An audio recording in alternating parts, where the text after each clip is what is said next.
No, I would. But we have sold shares, and I would say that at the end of the year, I would think it extremely likely that Apple is the largest common stock holding we have now. Warren Buffett, the famed investor known for his long-term holdings, did something uncharacteristic. He sold a significant portion of Berkshire Hathaway's Apple stock. This surprise move sent shockwaves through the financial world, leaving many wondering, is the Oracle of Omaha losing faith in the tech giant? CNBC pressed Warren Buffett for a clear explanation behind the surprising sale of a substantial chunk of Berkshire Hathaway's Apple holdings. His response, however, was characteristically long-winded, leaving analysts scrambling to decode the true motive. We will have Apple as our largest investment, but I don't mind at all, under current conditions, building the cash position. I think when I look at the alternative of what's available in the equity markets, and I look at the composition of what's going on in the world,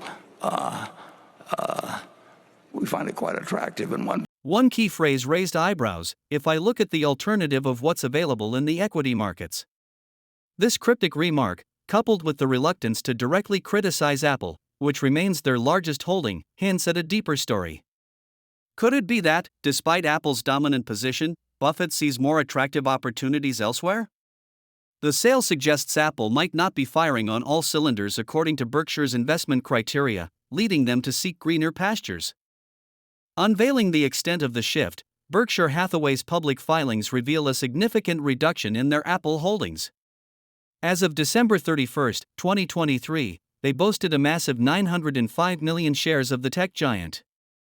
However, by March 31, 2024, that number had shrunk by 116 million shares, representing a 12.8% cut. Consider this. Apple, once a high-flying tech giant, has been stuck in neutral since December 2021. Glance at any chart, and you'll see the price hovering stubbornly around $180 for the past 2.5 years. This stagnation is a stark contrast to the usual upward trajectory investors expect from Apple.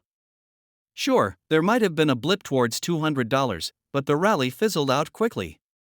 For a company like Berkshire Hathaway, holding such a large chunk of a stock with zero return on investment for such a prolonged period creates a dilemma. Buffett's recent sale of Apple shares takes on new meaning in this context. It suggests a potential shift in strategy, perhaps a recognition that Apple, at least for now, isn't delivering the kind of growth Berkshire seeks. The market might be echoing Buffett's sentiments. For any business, there comes a time when the growth curve flattens, making sustained expansion challenging. This is especially true for giants like Apple, where a large existing customer base creates a high base effect, further complicating matters. In Apple's case, the stagnation seems rooted in their core business, iPhone sales. Connolly's data reveals a consistent decline since 2017. While various factors contribute to this, smartphone saturation appears to be the primary culprit. Consumers are holding onto their devices for longer periods, leading to a slowdown impacting not just Apple, but the industry as a whole. Apple's latest financial statements paint a concerning picture. Product sales took a major hit, declining a hefty $7.1 billion year-over-year in the recent quarter. While the services segment managed some growth of $2.9 billion, overall revenue still dipped. This suggests Apple's business has stalled, likely due to the sluggish performance of iPhone and other product sales.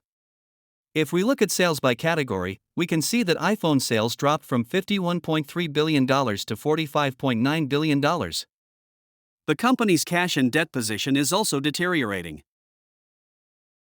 Total debt now stands at $104 billion and cash is around $67 billion. We can see that debt has now increased more than cash available. Moreover, company is still trading at rich forward price to earnings multiple of 27.7x. The curtain has also fallen on Project Titan. This much-anticipated initiative's closure marks a potential turning point for the company's growth trajectory. While the specifics remain shrouded in secrecy, Project Titan's demise suggests a strategic shift. The company may be re-evaluating its path forward, leaving questions about how they'll navigate the next chapter in their growth story. Let's be clear. Apple remains a titan of industry, crafting some of the world's most coveted products. However, recent sluggishness in core businesses like smartphone sales, coupled with a stagnant stock price hovering around $180, raises questions about its immediate growth potential. For investors, this might not be the most opportune moment to jump in. It could be prudent to take a wait-and-see approach, allowing Apple to navigate these challenges before making a decision. Remember, there's always a right price to buy, and for Apple, that sweet spot might not be quite here just yet.